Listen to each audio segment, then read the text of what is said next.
इस वीडियो में हम जानेंगे कि कोण किसे कहते हैं और कोण कितने प्रकार के होता है। तो जो लोग कोण के बारे में जानते हैं बहुत अच्छी बात है, इस वीडियो को देखना चाहते हैं तो देखिए, वरना कोई बात नहीं। और जो लोग कोण के बारे में नहीं जानते हैं वो लोग यदि जानना चाहते हैं तो इस वीडियो को अंत तक देखिए। और इस वीडियो के अंत में कोण के बारे में आप सभी जानकारी जान जाएंगे। आप यह जान जाएंगे कि कोण किसे कहते हैं, कोण कितने प्रकार के होता है, कोण रियल में होता क्या है। यह सब जितना भी जानकारी है ना, वह सब जानकारी आप कोण के बारे में जान जाएंगे। और न केवल जान जाएंगे बल्कि इसी वीडियो में याद भी हो जाएगा, क्योंकि मैं आपको अपने ही भाषा में पढ़ाता हूँ। तो मैं यह कोशिश करूँगा कि आपको जितना हो सके उतना आसान भाषा में बताऊँ और आपके अपने भाषा में बताऊं। तो चलिए हम सबसे पहले कोण की परिभाषा को समझते हैं। तो देखिए, कोण का परिभाषा जो है बहुत ही आसान है और मैं तो यह कहूँगा कि आप एक लाइन में याद कर लेंगे या सुनते सुनते ही इसको याद कर लेंगे। देखिए कोण का परिभाषा क्या है। किन्हीं दो किरणों या रेखाखंडों के मिलने से जो झुकाव उत्पन्न होता है उसे कोण कहते हैं। हो सकता है आप लोगों में से कई लोग किरण के बारे में नहीं जानते होंगे या रेखाखंड के बारे में नहीं जानते होंगे, तो भी कोई बात नहीं। देखिए किरण क्या होता है, रेखाखंड क्या होता है। एक लाइन होता है ना, जो सीधी लाइन होता है या जो दोनों तरफ से बढ़ता है उसे किरण कहते हैं। ठीक, एक लाइन सीधी जो दोनों तरफ से बढ़ सकता है उसे किरण कहते हैं। यह इधर भी बढ़ सकता है, इसको जितना मन उतना इधर भी लेके जा सकते हैं हम, और इसको जितना मन उतना हो सके इधर भी लेके जा सकते हैं। ठीक, इसको किरण कहते हैं। और इसी लाइन में जब एक पॉइंट आ जाए इस तरह से कि हाँ यहाँ से शुरू होता है और इस तरह से जाता है या इस तरह से जाता है कि इधर भी एक दिशा में जाता है, तो उसको रेखाखंड कहते हैं। तो देखिए यह रेखा का खंड है। किरण या रेखा एक ही को कहते हैं और इसको रेखाखंड कहते हैं, क्योंकि यह केवल एक ही दिशा में जाता है। जिधर भी जाएगा उधर एक ही दिशा में जाएगा। या तो यह इधर जाएगा तो इधर कितना भी बढ़ा सकते हैं, हम इधर नहीं बढ़ा सकते हैं क्योंकि यहाँ पर यह नहीं बढ़ेगा। तो इस तरह के जो रेखा होते हैं उसे रेखाखंड कहते हैं। और इस तरह का जो रेखा होता है जिसमें दोनों ओर तीर का चिन्ह लगा रहता है उसे किरण कहते हैं। यह समझ में आ गया। अब समझिए, देखिए क्या कहता है। यह कहता है कि किन्हीं दो किरणों या रेखाखंडों के मिलने से जो झुकाव उत्पन्न होता है उसे कोण कहते हैं। अब देखिए, दो किरण कहीं पर भी मिल जाती हैं। जैसे मान लीजिए एक किरण यह हुआ, ठीक, और एक किरण यह हुआ, और यह यहाँ पर मिल रही हैं, तो यहाँ पर जो झुकाव उत्पन्न हो रहा है यह कोण बन रहा है और इसी को कोण कहते हैं। या इस तरह से किसी भी तरह से दो रेखाखंड खींच देंगे तो वहाँ पर जो झुकाव उत्पन्न होगा इस तरह से, उसी को तो कोण कहते हैं। वह कोण कैसा भी हो सकता है, इस तरह का भी हो सकता है, यहाँ पर भी झुकाव उत्पन्न हो रहा है, या इस तरह से भी हो सकता है, यहाँ पर भी झुकाव उत्पन्न हो रहा है। तो किसी भी तरह से यदि आप दो रेखाखंड खींचते हैं और वहाँ पर झुकाव उत्पन्न होता है तो उसे कोण कहते हैं। और कुछ कंडीशन ऐसा भी होता है जिसमें झुकाव उत्पन्न नहीं होता है, लेकिन वो खैर अलग कंडीशन है। लेकिन जो इसका मुख्य परिभाषा है वह यही है कि किन्हीं दो रेखाखंडों के या किरणों के मिलने से जो झुकाव उत्पन्न होता है उसे कोण कहते हैं। तो आपको अब कोण अच्छे से समझ में आ गया होगा। तो अब हम आगे बढ़ते हैं। अब हम समझेंगे कि कोण कितने प्रकार का होता है। तो देखिए, कोण जो होता है वैसे तो कई प्रकार के होता है, लेकिन इनमें से जो मुख्य प्रकार हैं वह 6 हैं, और उनमें से भी जो मुख्य प्रकार हैं वह केवल 3 हैं। और वह कौन कौन से हैं? तो न्यून कोण हैं, समकोण हैं और अधिक कोण हैं। लेकिन मैं इस वीडियो में आप लोगों को 6 प्रकार बताऊंगा कोण के, और एक एक कर उन सभी को समझिए। तो देखिए, जो सबसे पहला कोण होता है वह होता है न्यून कोण। और यह ऐसा कोण है जिसका मान, या वैसा कोण जिसका मान 0 डिग्री से लेकर 90 डिग्री के बीच होता है उसे न्यून कोण कहते हैं। तो यहाँ पर याद कर लीजिएगा, इसका मान जो होता है वह होता है 0 डिग्री से लेकर 90 डिग्री के बीच। ठीक, तो वैसा कोण जिसका मान 0 डिग्री से लेकर 90 डिग्री के बीच हो उसे न्यून कोण कहते हैं। और इस कोण को देखिए इस प्रकार से सूचित किया जाता है। देखिए इस तरह से एक चाप ले लेते हैं, चिन्ह, ठीक। और देखिए यहाँ पर जो लंबवत कोण बनता है ना इस तरह से, वह 90 डिग्री का बनता है। लेकिन देखिए इस तरह का जो कोण होता है ना वह 90 डिग्री से कम होता है। तो इस तरह का जो झुका हुआ रहेगा ना, तो यह 90 डिग्री से कम है। मान लीजिए यह 30 डिग्री का कोण है, इसको मान लेते हैं हम 45 डिग्री का कोण। तो इस तरह से कोई भी कोण जो 90 डिग्री से कम हो और 0 डिग्री से अधिक हो, यानी कि 0 से 90 डिग्री के बीच में हो, उसे न्यून कोण कहते हैं। तो यह भी अच्छे से समझ में आ गया कि वैसा कोण जिसका मान 0 डिग्री से लेकर 90 डिग्री के बीच हो उसे न्यून कोण कहते हैं। 90 डिग्री का नहीं होना चाहिए, 90 से छोटा होना चाहिए और 0 से बड़ा होना चाहिए, ठीक। अब देखिए कोण के जो दूसरा प्रकार है यह होता है समकोण।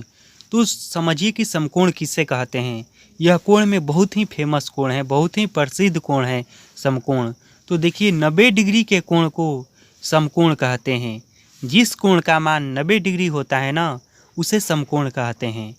और जानते हैं समकोण कहाँ कहाँ पर बनता है। तो देखिए दीवार का जो कोना होता है ना वहाँ पर समकोण बनता है। इस तरह देखे होंगे, देखिए इस तरह का समकोण बनता है। समकोण का सबसे खास पहचान जो है ना वह यह है कि कोण में इस तरह का जब निशान दिया रहेगा ना तो जान जाइए कि वहाँ पर 90 डिग्री का कोण बन रहा है, वह कोण 90 डिग्री का है। और इसका हम नाम भी दे सकते हैं, कोई भी मान लीजिए AOB, ठीक। तो कोण AOB बराबर 90 डिग्री। तो वैसा कोण जिसका मान 90 डिग्री हो उसे समकोण कहते हैं। और समकोण एक ही प्रकार से बनता है, वह बनता है दोनों चाप जब सीधा में लिया जाता है ना और वहाँ पर 90 डिग्री का कोण बनता है तो उसे समकोण कहते हैं। अब मान लीजिए समकोण का उदाहरण मैं और दे रहा हूँ। देखिए एक रूम होता है ना तो उसमें कितने कोना होता है, 4 कोना होता है, ठीक।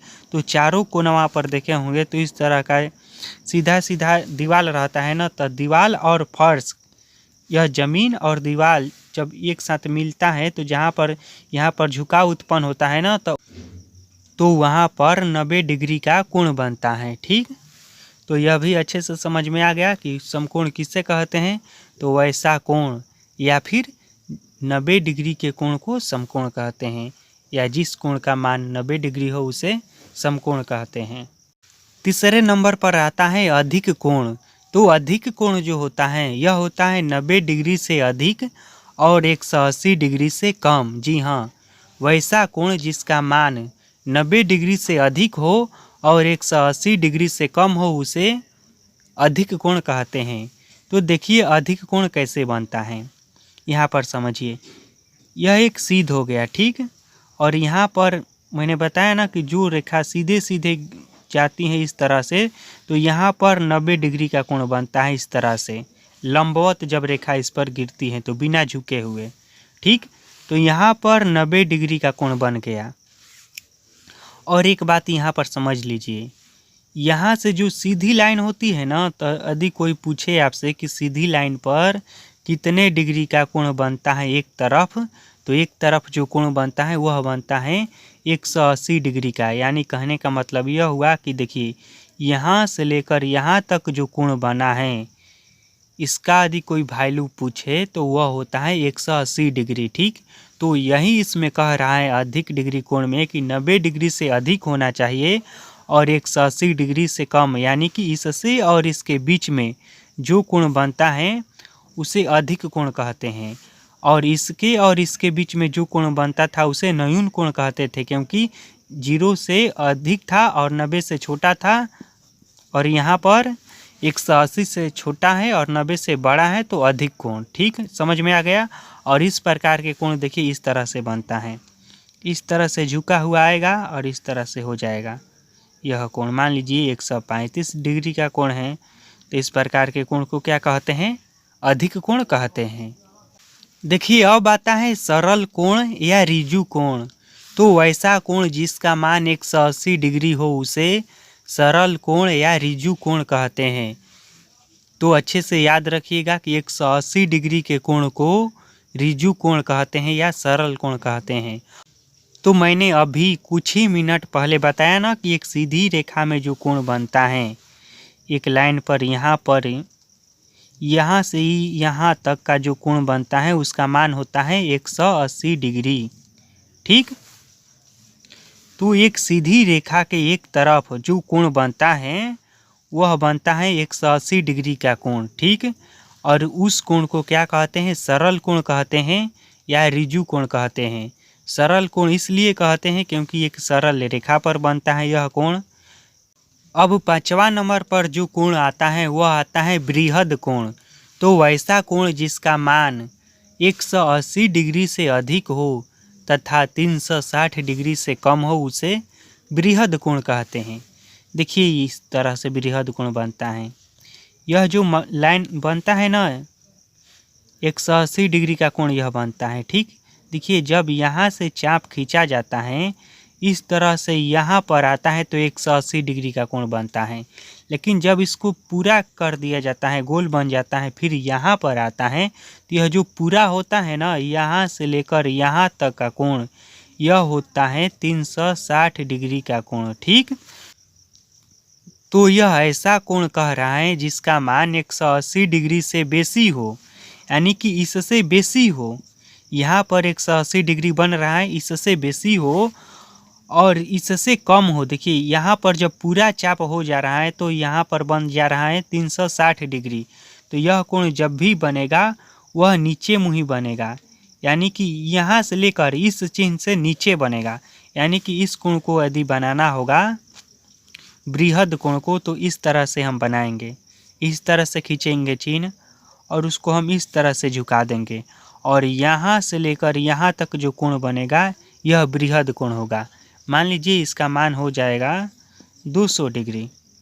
यह तो बेसी है ना, 180 से बेसी है ही और 360 से कम है। तो इस प्रकार का जो भी कोण बनेगा जिसमें एक लंबा चाप लिया जाएगा इस तरह से, मान लीजिए इस तरह से या इस तरह से, और दे देगा इधर बाहर कोण बन रहा है, तो यह समझ जाइए कि कौन सा कोण है, बृहद कोण है। अब जो लास्ट आता है वह आता है पूर्ण कोण। तो 360 डिग्री के कोण को पूर्ण कोण कहते हैं। और मैंने आपको अभी ही बताया है कि 360 डिग्री का कोण कब बनता है। तो यहाँ पर देखिए जब यहाँ से शुरू होकर रेखा इस तरह से आकर यहाँ पर मिल जाता है तो यहाँ पर 360 डिग्री का कोण बनता है। या फिर यहाँ पर देखिए इस तरह से शुरू होकर चाप इस तरह से गोल घूमकर आ जाता है तो यहाँ पर जो कोण बनता है वह बनता है 360 डिग्री का कोण। ऊपर नीचे दोनों ओर बनता है 360 डिग्री का कोण। तो इस कोण का मान होता है कितना, 360 डिग्री। यदि आपको 360 डिग्री का कोण बनाना होगा तो इसी तरह से बनाइएगा। एक चिन्ह दे दीजिएगा और उसके चारों ओर गोल पार दीजिएगा और बीच में एक बिंदु दे दीजिएगा और वहाँ पर लिख देंगे 360 डिग्री। तो कोई भी समझ जाएगा कि यह 360 डिग्री का कोण है और यह एक पूर्ण कोण है, क्योंकि कोण का जो अधिकतम मान होता है वह 360 डिग्री ही होता है।